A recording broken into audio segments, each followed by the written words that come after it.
Selamat pagi pemirsa. Jumpa lagi ya dalam Jendela Negeri, tentunya kali ini bersama saya Silka Suarizona. Dan saya Boy Sari Tamrin. Hari ini Kamis 19 Januari 2023, kita masih akan menyajikan informasi yang menarik untuk Anda semua. Seperti biasa kita memiliki tema yang berbeda. Tema kali ini adalah peran Kartu Indonesia Pintar dalam mendukung pendidikan anak negeri. Nah, kita tahu ya bahwa program Indonesia Pintar melalui Kartu Indonesia Pintar ini sudah digalakkan terus oleh pemerintah dan juga manfaatnya banyak dirasakan. Benar sekali. Tapi kita ingin tahu bagaimana perkembangannya, juga seperti apa pemerataan program Indonesia Pintar ini di seluruh Indonesia. Kita nanti akan juga melihat dari daerah-daerah ya, Boy. Benar sekali. Pokoknya komplit. Hari ini kita berharap banget bahwasanya Indonesia memiliki pendidikan yang layak dan tidak putus sekolah. Betul sekali. Langsung saja kita akan mengundang narasumber yang akan membahas terkait dengan peran Kartu Indonesia Pintar dalam mendukung pendidikan anak negeri bersama dengan Dr. Abdul Kahar MPD, Kepala Pusat Layanan Pembiayaan Pendidikan Kemendikbud RI. Silakan Pak Abdul Kahar, sudah hadir di studio ya, langsung untuk bisa membagikan informasi kepada pemirsa. Selamat pagi Pak. Sehat ya Pak. Pagi. Sehat walafiat. Pak Abdul Kahar. Segar sekali hari ini. Dan pastinya kita mau memulai langsung nih. Walaupun baru nyampe, kita langsung jejak dengan pertanyaan. Betul. Ini melihat dari pendidikan anak-anak di Indonesia sekarang nih. Dengan kartu KIP, apa tujuan pemerintah membuat program KIP tersebut? Betul, apalagi sekarang ada KIP kuliah juga ya Pak. Betul. Semakin ditingkatkan, silakan. Baik, terima kasih banyak. Tentu saya akan menyapa pemirsa seluruh Indonesia. Selamat pagi dan Assalamualaikum warahmatullahi wabarakatuh. Waalaikumsalam. Pertama-tama tentunya bahwa program PIP ini adalah salah satu jenis pengaman sosial bidang pendidikan. Ya, salah satu dasarnya adalah Impres nomor 7 tahun 2014, di mana di situ bahwa PIP ini betul-betul ingin menjaga jangan sampai ada anak Indonesia tidak bersekolah. Yang kedua, jangan sampai ada anak Indonesia keluar dari sekolah tidak bisa masuk kembali karena kekurangan faktor ekonomi orang tua. Sehingga betul-betul bahwa pertama ingin memperluas akses pendidikan, dan yang kedua menjaga anak supaya tidak putus sekolah, dan yang ketiga anak yang sudah terlanjur putus sekolah agar segera masuk kembali ke sekolah, baik itu melalui formal maupun jalur non formal. Baik, dan untuk sejauh ini Pak sudah berapa banyak atau persentase KIP untuk seluruh anak di Indonesia hingga jenjang kuliah? Program Indonesia Pintar ini setiap tahun sekitar 17,9 juta atau kurang lebih 18 juta per tahun. Dan ini sudah berjalan sejak tahun 2015. Nah, rata-rata per tahun sekitar 18 juta anak Indonesia kita berikan program ini.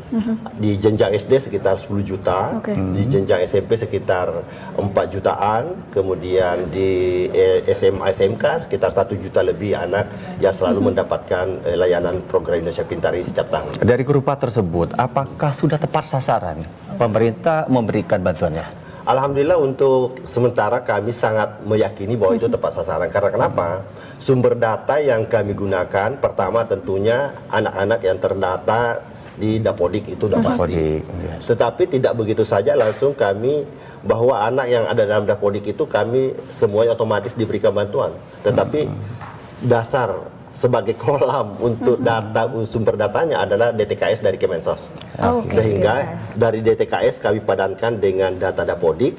Di sanalah kita lihat bahwa apakah siswa ini layak menerima atau tidak. Karena DTKS yang dulu ada istilah desil 1 sampai 4 itu kan dari miskin sampai rentan miskin. Nah, inilah kami lakukan pemadanan dengan data DTKS. Karena kenapa? Ada yang terdata DTKS tapi belum tentu ada di sekolah. Atau sebaliknya, anak yang sudah dalam sekolah tapi belum tentu terdata di DTKS. Nah, ini selalu kami lakukan pemadanan, sinkronkan. Dan verifikasinya ini dari pihak sekolah atau dari Kemendikbud langsung dari Dinas Pendidikan atau seperti apa? Kalau yang dari DTKS, kami di Kementerian melakukan pemadanan. Karena ada pusat data dan informasi, Pusdatin di Kemendikbud, langsung kami lakukan pemadanan dengan Kemensos. Itu langsung. Kemudian apa kira-kira manfaat dari pemegang KIP ini? Alhamdulillah kalau kita lihat secara manfaat ini luar biasa karena akhir-akhir ini alhamdulillah dengan adanya program PIP ini, KIP ini betul-betul mencegah anak-anak kita untuk putus sekolah. Oke. Dan alhamdulillah sekarang kita bisa melihat perubahan itu progresnya luar biasa. Sekarang semakin kecil, atau mungkin kita tidak bisa pungkiri masih ada anak-anak yang putus sekolah karena mungkin faktor lain, bukan hanya semata-mata faktor ekonomi, mungkin faktor geografi, mungkin Betul. faktor kesempatan dalam artian ya mungkin karena orang tuanya membantu keluarganya dalam gerakan ekonomi dan sebagainya. Ini tidak bisa kita pungkiri hal-hal seperti itu. Benar Oke. sekali. Ya. Tapi sejauh ini Pak, mungkin ada kendala-kendala yang kemudian dihadapi pemerintah dalam penyaluran pembiayaannya misalnya, atau juga bagaimana memastikan bahwa itu tepat sasaran begitu dan semuanya bisa tercover. Ya, terima kasih banyak, ini pertanyaan menarik. Jadi begini, kami selalu berharap bahwa teman-teman di dinas pendidikan maupun satuan pendidikan ini harus kita bekerja sama mendorong anak-anak kita. Karena kenapa? Sekarang ini contohnya tahun 2022 kami sudah melakukan realisasi program, sudah mendistribusikan kurang lebih 18 juta siswa. Oke. Tapi pada posisi data terakhir kemarin per tanggal 12 Januari, ini masih ada siswa kami sekitar 900.000 yang belum melakukan aktivasi. Nah, artinya apa? Jangan sampai ada anak yang kita tetapkan sebagai penerima PIP lantas tidak terkomunikasi karena ketidaktahuan. Betul. Nah, inilah kami minta peran dinas pendidikan, peran kepala satuan pendidikan, kepala sekolah ya, mulai dari jenjang SD, SMP, SMA, SMK, ini agar menginformasikan kepada orang tua atau kepada siswa. Karena kenapa? Ini sudah kita publish melalui namanya Si Pintar. Betul. Dan ini bisa diakses oleh satuan pendidikan. Iya. Baik. Ya, pip.kemdikbud.go.id. Ini semua operator di sekolah bisa mengakses, bisa melihat siapa siswa yang menerima bantuan ini. Sehingga seharusnya tidak ada alasan ada siswa tidak melakukan aktivasi rekening. Betul.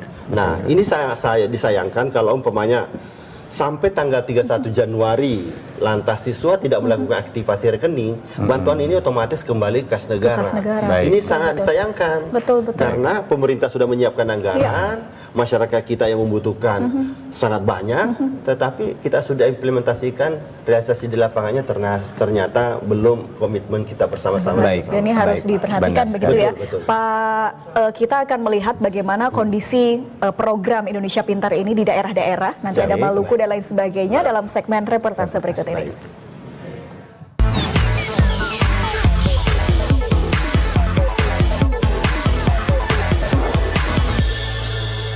Baik, sesaat lagi kita akan melihat reportase dari Maluku. Reportase dari Maluku langsung akan disampaikan oleh Fransi Parinusa. Fransi, silakan melaporkannya.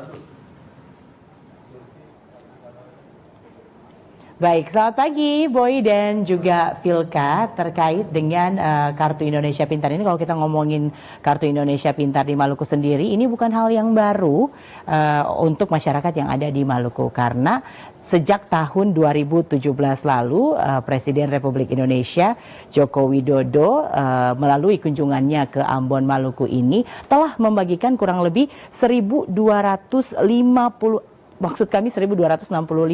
Kartu Indonesia Pintar bagi siswa-siswi yang ada di Ambon dan juga di kabupaten kota lain di Provinsi Maluku. Sejauh ini terpantau untuk realisasinya sendiri pada tahun 2022 sudah cukup baik.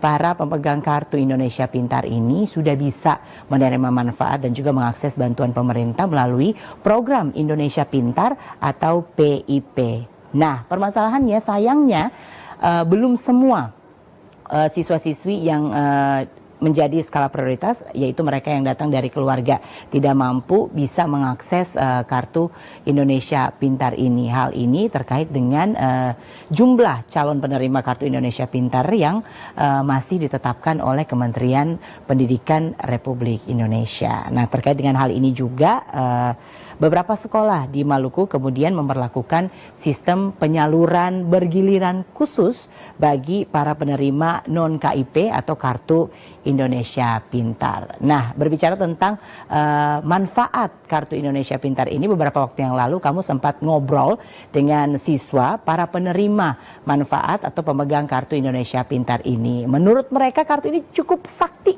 quote and quote karena mereka merasakan manfaat yang cukup besar untuk membantu proses menempuh pendidikan mereka oleh pemerintah melalui program Indonesia Pintar. Seperti dua teman pelajar kami, Vidya dan juga Reza, berikut ini. Manfaatnya ada, karena KIP kan lebih permudah, katong dapat bantuan, kemarin dapat bantuan dari sekolah juga, alhamdulillah garis besarnya bisa membantu kehidupan sehari-hari.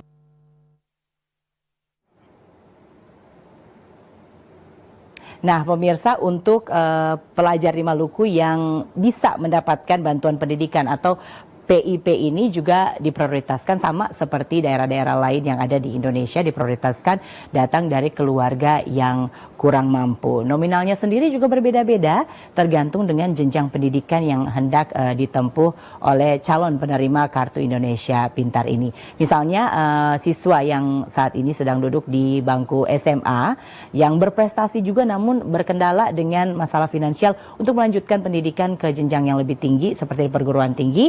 Nah, ini bisa juga menggunakan fasilitas yang diberikan oleh Kartu Indonesia Pintar melalui program KIP, Kartu Indonesia Pintar Kampus Merdeka. Dengan begitu, mahasiswa yang akan berkuliah akan dibebaskan dari biaya pendaftaran, kemudian seleksi masuk, dan juga mendapatkan bantuan biaya kuliah hingga bantuan biaya hidup sehari-hari selama proses perkuliahan ini berjalan. Seperti rekan mahasiswa kami yang satu ini. Ada sih, ada banyak manfaat karena bisa membantu keuangan orang tua. Jadi di sini karena udah dapat KIP gitu, Pak. Jadi sudah terbantu gitu. Dia sudah meringankan diri.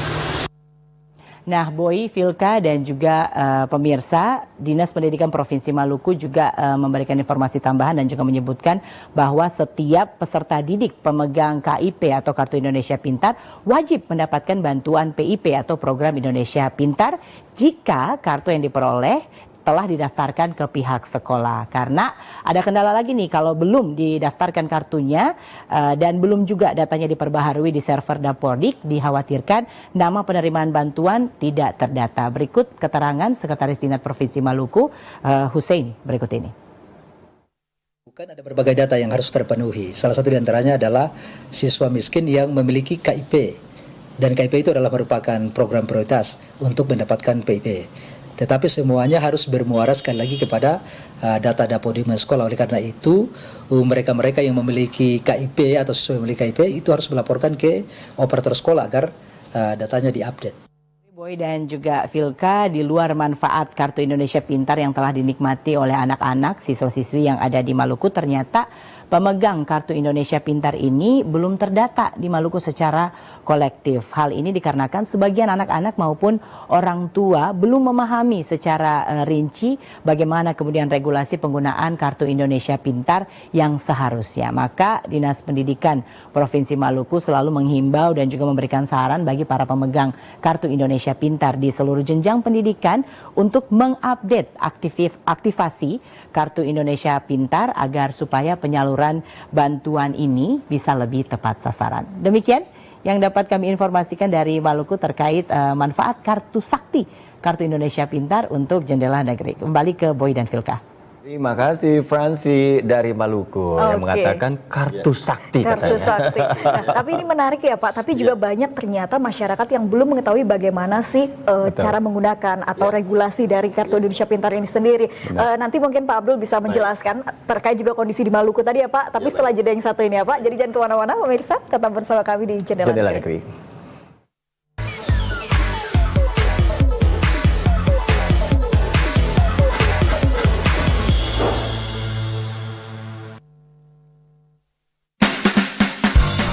Ketemu lagi sama aku Devina Hermawan. Resep masakan favorit keluarga. Kuliner khas dari seluruh Indonesia. Cita rasa istimewa dari bahan sederhana. Dapur Devina, setiap hari pukul 10.30 waktu Indonesia Barat.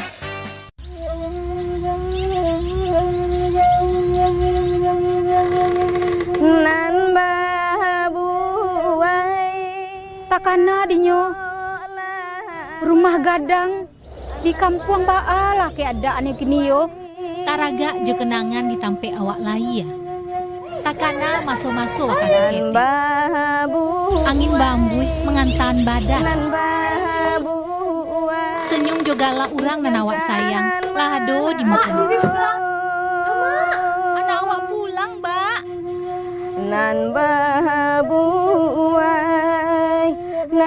Dagang dimasak randang lahado.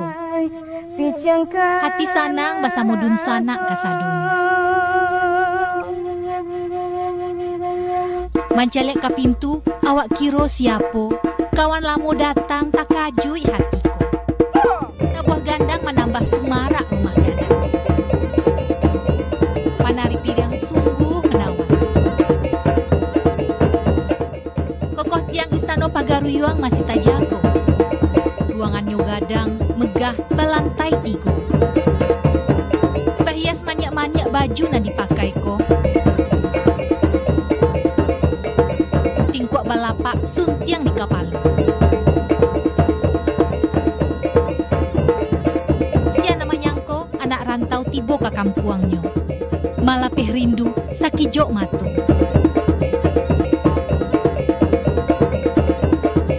Ranak Minang menyimpan baribu carita.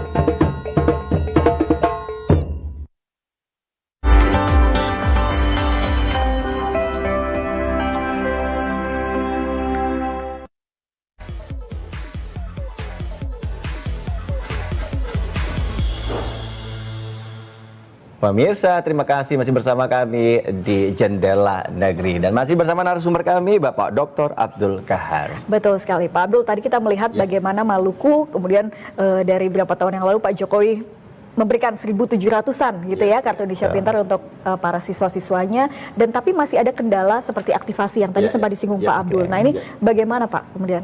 Ya, terima kasih banyak saudara kami dari Maluku tadi sudah memberikan informasi. Tentu ini permasalahan secara nasional, Mbak ya. Karena kenapa kami tidak mungkin menutup mata bahwa memang masih banyak teman-teman kami seperti Maluku contohnya. Aksesibilitasnya terhadap perbankan terkadang jarak dari pulau ke pulau itu kan luar biasa. Nah, apalagi kalau berbicara sekolah dasar, itu kan ada di remote area, tersebar di seluruh Nusantara. Nah, ini terkadang menjadi kendala bahwa anak-anak akan melakukan aktivasi ke perbankan, terkadang jarak dari sekolah dengan kantor bank, unit yang melayani mereka, ini kan jaraknya tidak sedikit. Dan bahkan terkadang membutuhkan transportasi dan tidak sedikit juga uang harus dikeluarkan. Nah, sementara kita tahu bahwa untuk jenjang SD itu kan hanya 450.000 per tahun per siswa.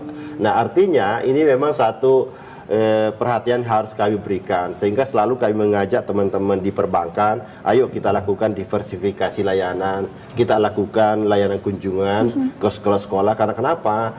Tidak berbanding dengan jumlah yang akan diterima siswa ketimbang terutama saudara-saudara kami yang ada di pulau-pulau ya, yang membutuhkan transportasi mungkin mahal, ini kan kasihan mereka. Jadi ini juga kami sangat concern hal-hal seperti itu. Seperti di Maluku, kami tahu persis bahwa bagaimana kesulitan secara geografis untuk itu. Nah, kami sangat berterima kasih kepada saudara kami dari Maluku supaya betul-betul ini menjadi perhatian, karena tanggal 31 Januari seperti saya akan sampaikan tadi, kalau tidak dilakukan aktivasi rekeningnya siswa, kasihan anak-anak kita karena sangat membutuhkan. Sementara kalau tidak diaktifasikan kembali kas negara.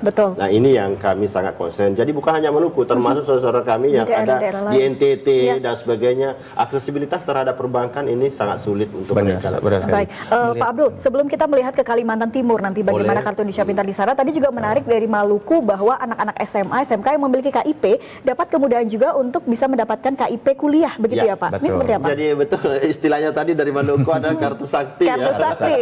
Nah, ini sangat menarik ya, karena betul bahwa di salah satu syarat penerima KIP kuliah untuk kuliah itu adalah prioritas pertama pemegang PIP waktu SMA SMK Madrasah Aliyah. Kalau mereka memegang kartu ini artinya sudah punya satu syarat utama untuk menerima KIP kuliah di perguruan tinggi. Tinggal mereka bagaimana masuk di perguruan tinggi, apakah melalui SNPTN, SBMPTN atau jalur mandiri, nanti di sana memilih. Nah, perguruan tinggi lah yang mengusulkan ke kami sesuai dengan kriteria yang ada. Betul sekali. Baik, kita akan melihat reportase dari Kalimantan Timur ada Angki Kristia. Crescentia ya, di Crescentia, mana bisa KIP silakan. di sana ternyata kuotanya ini masih terbatas, Ya, Pak ya, Abdul. betul. Kita melihat bagaimana laporan di sana. Silakan Angki.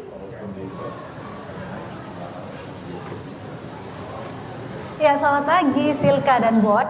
Saat ini saya sudah berada di SD Negeri 005 Samarinda Ulu, di mana kalau kita berbicara mengenai program Indonesia Pintar atau PIP, ini memang sudah direalisasikan oleh pemerintah yang implementasinya kemudian dilakukan dalam bentuk penyaluran Kartu Indonesia Pintar atau KIP.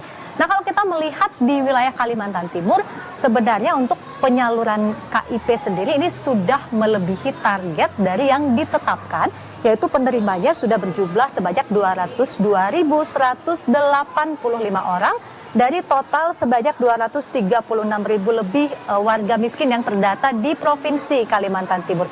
Tetapi kemudian kalau kita melihat lagi ke Kota Samarinda, ini ternyata menurut Dinas Pendidikan Kota Samarinda, penyaluran KIP ataupun juga kuota KIP yang diberikan untuk wilayah Kota Samarinda ini masih terbilang sedikit begitu, masih terbatas kuotanya.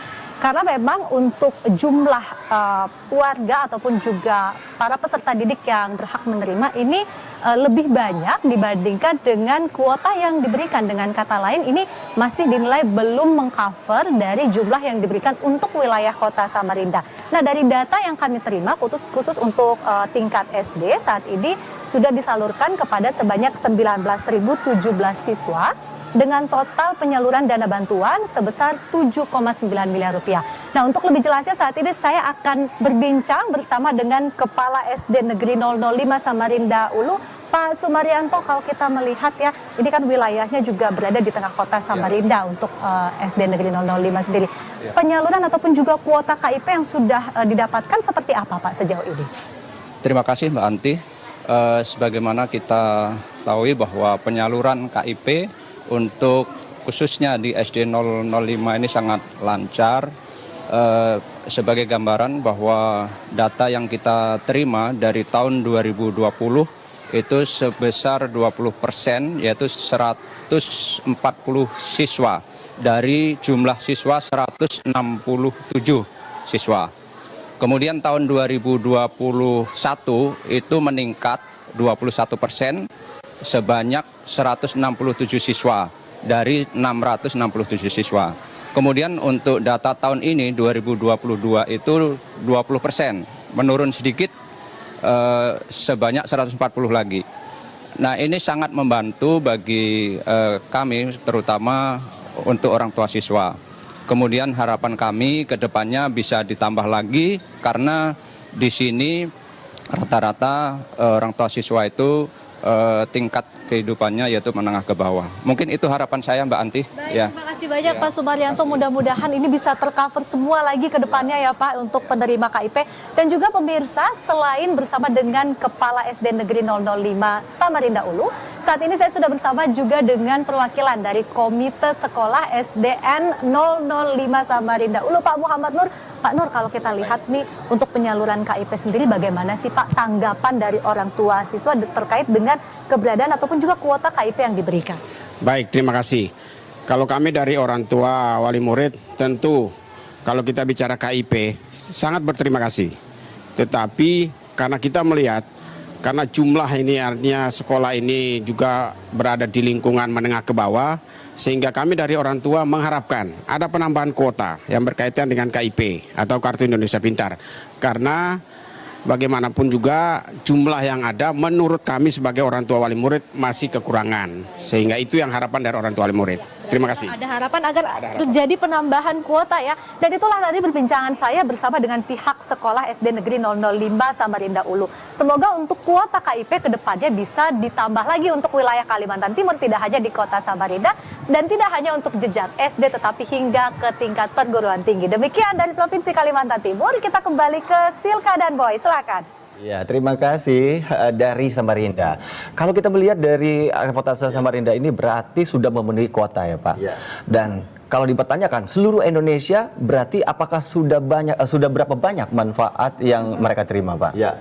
Jadi kalau secara nasional sebenarnya untuk jenjang SD ini sudah melebihi target ibaratnya ya. Karena sudah mencapai